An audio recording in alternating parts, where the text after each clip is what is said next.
Hello everyone, कैसे हो आप लोग। तो आज के इस वीडियो में हम लोग पढ़ने वाले हैं कि what is mean by boiling point, और उसके बाद हम लोग डिस्कस करेंगे एलिवेशन ऑफ बॉइलिंग पॉइंट क्या होता है। ठीक है, तो मुंबई में साइक्लोन आया हुआ है और जैसा कि आप लोग न्यूज़ में देख रहे रहेंगे, बहुत बड़ा तूफ़ान आया है। तो मैं चाहूँगा कि आप लोग अपने घर में सेफ़ एंड सिक्योर रहिए, बाहर मत निकलिए। ठीक है, ओके। तो चलिए शुरू करते हैं।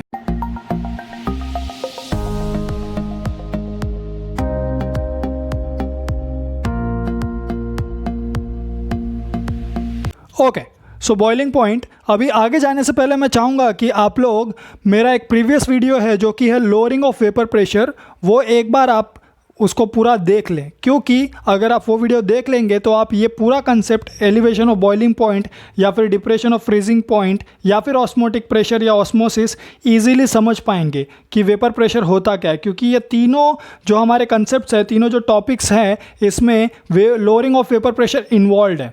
ठीक है, तो मैं चाहूँगा कि आप लोग वो वीडियो देख लें। आपको मदद करने के लिए मैं क्या करूँगा, उस वीडियो को इस वीडियो जो मैं बना रहा हूँ अभी इसमें टैग कर दूंगा मैं ऊपर। तो आपको एक आई सिंबल दिखेगा, उस पर जस्ट क्लिक करना है और आपको आपका video lowering of vapour pressure मिल जाएगा, उसको आप देख लीजिएगा।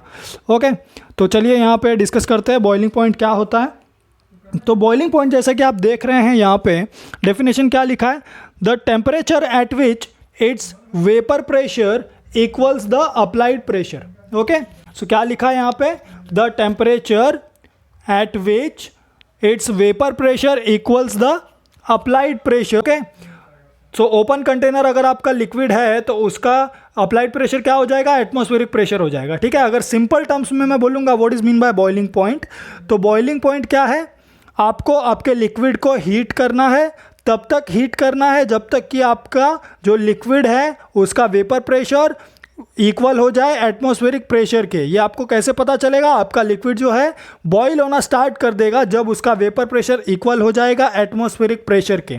ठीक है, ओके। तो चलिए अभी यहाँ पे इन डेप्थ में डिस्कस करते हैं कि इसका मतलब होता क्या है। ओके, तो जैसा कि आप लोग देख सकते हैं यहाँ पे दो बीकर बनाया मैंने। अभी ये दोनों बीकर में आप देख सकते हैं, पहला बीकर जो है वो किसका है, प्योर सॉल्वेंट का है। दूसरा जो बीकर है वो किसका है, solution containing non volatile solute का है। अभी ये नॉन वोलेटाइल सोल्यूट मतलब क्या होता है, ठीक है, तो solution containing non volatile solute मतलब वो सोल्यूट जो ऐसा सब्सटेंस होता है जो इजीली इवेपोरेट नहीं होता, जो इजीली गैसियस स्टेट में कन्वर्ट नहीं होता नॉर्मल कंडीशंस पे। ठीक है, तो ये नॉर्मल कंडीशंस पे इजीली गैसियस स्टेट में कन्वर्ट नहीं होता, इसको हाई टेम्परेचर लगता है, इसीलिए इसका वेपर प्रेशर भी क्या होता है, लो होता है। ठीक है, और वही अगर हम लोग बात करेंगे प्योर सॉल्वेंट की, तो प्योर सॉल्वेंट में क्या होता है, प्योर सॉल्वेंट में हमारा जो वेपर है वो इजीली फॉर्म होता है, जिसके वजह से क्या होता है, इसका वेपर प्रेशर भी हाई होता है। ठीक है, ओके, तो चलिए डिस्कस करते हैं यहाँ पे। जैसे कि आप देख सकते हैं प्योर सॉल्वेंट लिया है। अभी प्योर सॉल्वेंट में क्या होगा, सो यहाँ पे सपोज ये सॉल्यूट मॉलिक्यूल्स प्रेजेंट है। ओके, सो यहाँ पे ये जो है मॉलिक्यूल्स ये किसके हैं, तो सपोज यहाँ पे आपके सॉल्वेंट मॉलिक्यूल्स प्रेजेंट है। तो ये सॉल्वेंट मॉलिक्यूल्स क्या होंगे, यहाँ से इवेपोरेट होंगे। स्टार्ट में क्या होगा, इवेपोरेशन होगा। तो इवेपोरेशन कर रहे हैं हम लोग, आप लोग क्या कर रहे हो, आप लोग यहाँ पे हीट प्रोवाइड कर रहे हो। ठीक है, तो हम लोग क्या कर रहे हैं, इसको हीट प्रोवाइड कर रहे हैं, हीट कर रहे हैं। तो हीट करते जाएंगे हम लोग, तो हीट करेंगे तो क्या होगा, यहाँ पे इवेपोरेशन होगा। इवेपोरेशन होगा मतलब वेपर्स फॉर्म होंगे। फिर थोड़ी देर बाद क्या होगा, यहाँ पे कंडेंसेशन होगा। ठीक है, तो कंडेंसेशन होगा, मॉलिक्यूल इवेपोरेट हो रहा है, कंडेंस हो रहा है। उसके बाद क्या होगा, थोड़ी देर बाद यहाँ पे इक्विलिब्रियम अटेन हो जाएगा।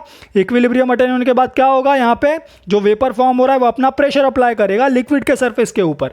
ठीक है, सो अभी लिक्विड के ऊपर वेपर अपना प्रेशर अप्लाई कर रहा है, तो क्या होगा, एक सर्टेन स्टेज ऐसा आएगा कि आपका जो वेपर प्रेशर है, ये लिक्विड का जो वेपर प्रेशर है वो इक्वल हो जाएगा हमारे एटमॉस्फेयर के प्रेशर के।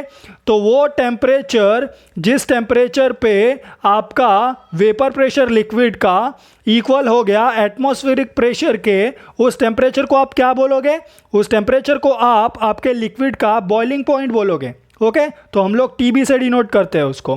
ठीक है, और सिंस ये प्योर सॉल्वेंट है इसीलिए हम लोग इसको TB0 बोलेंगे।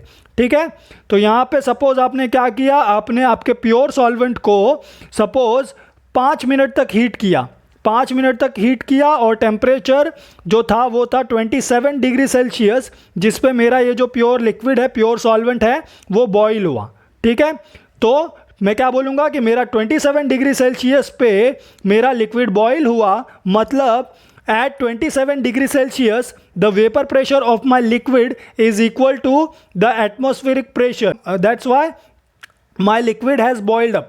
Okay, now next, if we will talk about the solution containing non-volatile solute, तो इस केस में क्या हो रहा है, तो solution containing non volatile solute में आप देख सकते हैं यहाँ पे रेड रेड जो दिख रहा है आपको, सॉल्यूट प्रेजेंट है, जो क्या हो रहा है, जो इवेपोरेट नहीं होगा, जो अपना वेपर फॉर्म नहीं करेगा। तो वो अपना वेपर अगर फॉर्म नहीं करेगा तो मतलब ये सेकेंड वाले केस में वेपर फॉर्म नहीं करेगा, तो मतलब क्या हो जाएगा, इसका वेपर प्रेशर जो है पहले के कंपेयर में क्या होगा, पहले के कंपेयर में मतलब यहाँ पे मैं प्योर सॉल्वेंट जो है आपका, सपोज मैंने वही सॉल्वेंट लिया है और उसमें क्या ऐड कर दिया है, नॉन वोलेटाइल सोल्यूट ऐड कर दिया है। So non volatile solute add कर देने की वजह से क्या हुआ, वो सरफेस पे आ जाएगा।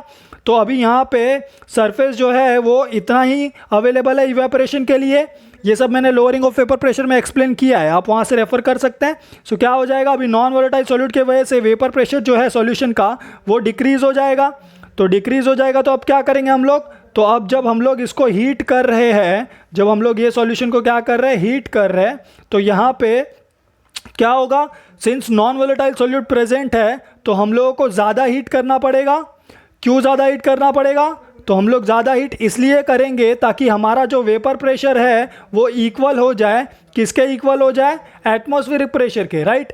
तो वो इक्वल हो जाए हमारे एटमॉस्फेरिक प्रेशर के। तो हम लोगों ने क्या किया, यहाँ पे हीटिंग करते गए और कब तक करते गए, तो यहाँ पे सपोज हम लोगों ने 15 मिनट तक हीट किया। ओके, तो जब हम लोगों ने 15 मिनट तक हीट किया तब हमारा वेपर प्रेशर जो है सॉल्यूशन का which contains non volatile solute वो इक्वल हो गया किसके, एटमॉस्फेरिक प्रेशर के। और मैं बोल सकता हूँ यहाँ पे टेम्परेचर सपोज था 120 डिग्री सेल्सियस। ओके, सो अभी 120 डिग्री सेल्सियस मतलब आप समझ सकते हो कि यहाँ पे इसको ज़्यादा हीट प्रोवाइड करना पड़ा मुझे as compare to pure solvent के। क्यों, क्योंकि यहाँ पे नॉन वोलेटाइल सोल्यूट प्रेजेंट था और नॉन वोलेटाइल सोल्यूट प्रेजेंट होने की वजह से क्या हुआ, वेपर प्रेशर मेरा लो हो गया था, तो मुझे उसको ज़्यादा हीट करना पड़ा, ज़्यादा टाइम तक हीट करना पड़ा ताकि मेरा जो वेपर प्रेशर है वो इक्वल हो जाए एटमॉस्फेरिक प्रेशर के। ठीक है, तो क्यों मुझे एटमॉस्फेरिक प्रेशर के इक्वल करना है, क्योंकि जब एटमॉस्फेरिक प्रेशर के इक्वल हो जाएगा मेरा लिक्विड का वेपर प्रेशर, तभी मेरा लिक्विड क्या होगा, बॉईल होगा।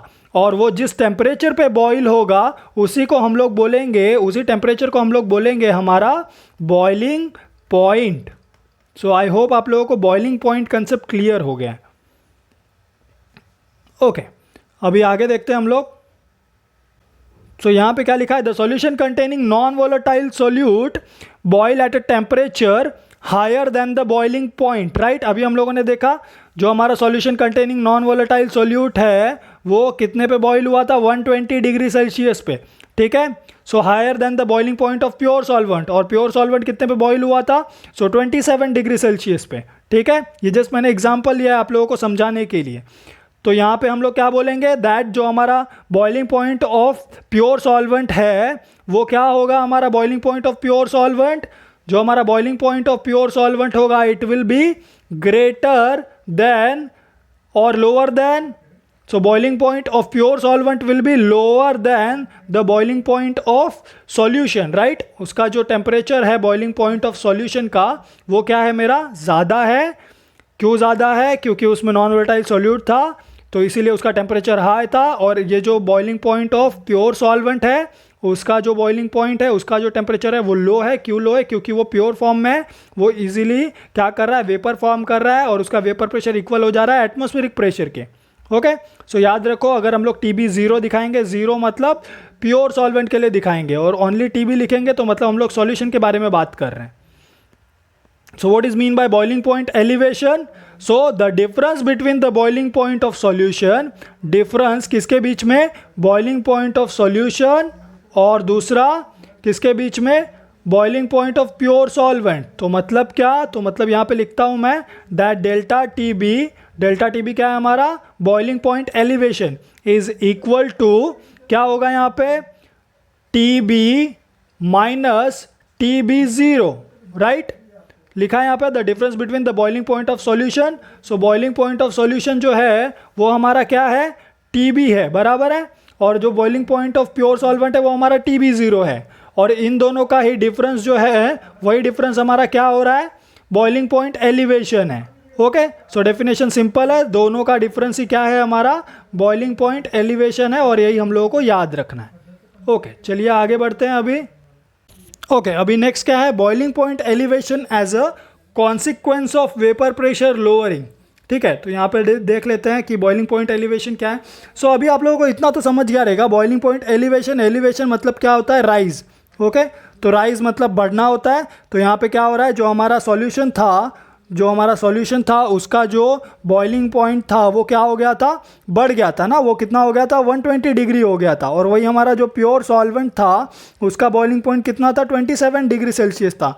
तो प्योर से क्या हुआ, हमारा सॉल्यूशन जो है उसका बॉइलिंग पॉइंट बढ़ गया था। उसी को हम लोग क्या बोलते हैं, बॉइलिंग पॉइंट एलिवेशन। और ये क्यों हुआ, क्योंकि हम लोगों ने नॉन वोलेटाइल सॉल्यूट ऐड कर दिया, किसमें, सॉल्यूशन में। ओके, सो आई होप आप लोग को इतना समझा है। चलिए अभी यहाँ पे आगे देखते हैं, हम लोग ग्राफ डिस्कस करते हैं। तो ग्राफ यहाँ पे जैसे कि आप देख रहे हैं, यहाँ पे मैंने क्या प्लॉट किया है, सो वेपर प्रेशर मैंने प्लॉट किया है y एक्सिस पे, और मेरा जो टेम्परेचर है उसको मैंने प्लॉट किया है x एक्सिस पे। ओके, सो टेम्परेचर जो है वो केल्विन में लिया है मैंने यहाँ पे, जैसा कि आप देख सकते हैं। अभी यहाँ पे क्या हो रहा है, अभी यहाँ पे ग्राफ देखिए, vapour pressure versus temperature plot किया है। तो आप कर्व ए बी देखिए, तो कर्व ए बी अगर आप देखेंगे तो ये क्या है, कर्व ए बी मेरा क्या है, वेपर प्रेशर टेम्परेचर कर्व है, राइट। सो ये क्या है मेरा, vapour pressure temperature curve A B, किसके लिए है ये, तो ये मेरा सॉल्वेंट के लिए है, right. So vapour pressure temperature curve A B is for solvent, we can say, right. Now next, अभी नेक्स्ट अगर आप लोग देखोगे, नेक्स्ट आपको क्या दिख रहा है, कर्व सी डी। अभी कर्व सी डी अगर आप ध्यान से देखोगे तो यहाँ पे क्या हो रहा है, तो कर्व सी डी जो है ये मेरा क्या है, vapour pressure temperature curve of what, of solution, right. So vapour pressure temperature curve of solution, और ये मेरा vapour pressure temperature curve of solvent, और we can say pure solvent. ठीक है, तो यहाँ पे आप दोनों को अगर देखोगे तो ए बी लाई कर रहा है किसके ऊपर, सी डी के। ओके, तो मतलब क्या है कि जो बॉइलिंग पॉइंट है वो बॉइलिंग पॉइंट किसका हायर है, तो बॉइलिंग पॉइंट सिंपल सी बात है, मेरा जो सॉल्यूशन है उसका हायर है। कैसे पता चल गया, देखते हैं यहाँ पे, चलो। तो जैसा कि आप लोग देख सकते हैं, यहाँ पे क्या दिख रहा है आप लोगों को, तो यहाँ पे आप देखोगे ए बी कर्व जो है वो प्योर सॉल्वेंट का है, और सी डी मेरा कर्व क्या है, वो सॉल्यूशन का है। ठीक है, तो सी डी मेरा वेपर प्रेशर टेम्परेचर कर्व किसका है, सॉल्यूशन का। ए बी मेरा वेपर प्रेशर टेम्परेचर कर्व किसका है, सॉल्वेंट का।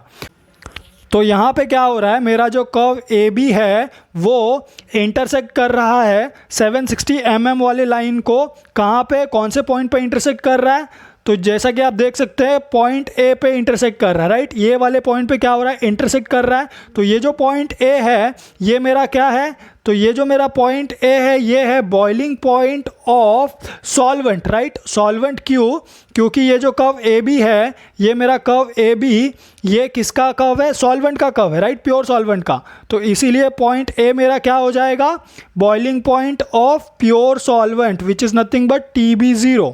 ठीक है, नेक्स्ट अगर आप कर्व सी डी को देखोगे, ये वाले कर्व को, तो कर्व सी डी आपको दिखेगा वो 760 mm वाले लाइन को कहाँ पे इंटरसेक्ट कर रहा है, at point C, right. So point C पे वो क्या कर रहा है, इंटरसेक्ट कर रहा है।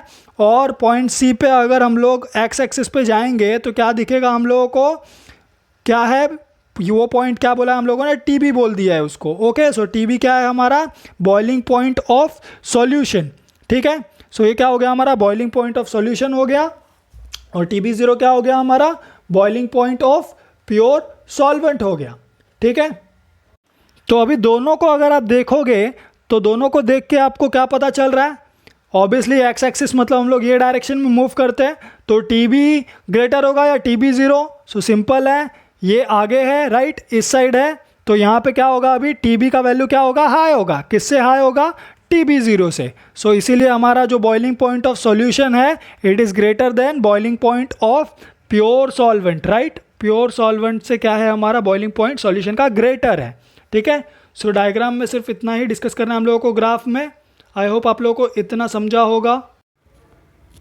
तो सब्सक्राइब कीजिए हमारे चैनल को और जुड़े रहिए हमारे साथ, सो दैट मैं आपके लिए ऐसे ही कंटिन्यूस वीडियो बनाते रहूँ। Thank you.